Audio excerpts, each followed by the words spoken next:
mədə yoxlanışına gedəcəm və bu səbəbdən həmin gün orucumu tuta bilməyəcəm. Kəffarəsi varmı? Əgər insan belə deyək ki, bilərəkdən hər hansı günün orucunu tutmasa, bəli, onun üçün qəzadan əlavə kəffarə də var.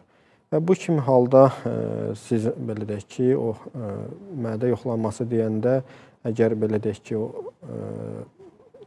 el arasında şlanq udmaq ki, deyirlər, o şəkildə, yəni yoxlanışdan söhbət gedirsə, bu halda ki, adətən ki, ona belə deyək ki, bəzi üzərinə maddələr vururlar həmin belə deyək ki, alətin.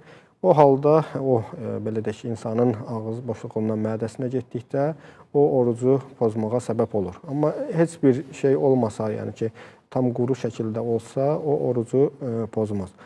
Və bu kimi halda əgər zərurət yaranarsa ki, belə deyək ki, siz bu işi gördürəsiniz Ramazan ayında, indi yaxşı olardı ki, bunu Ramazandan əvvəl və yaxud da ki, Ramazandan sonraya salasınız.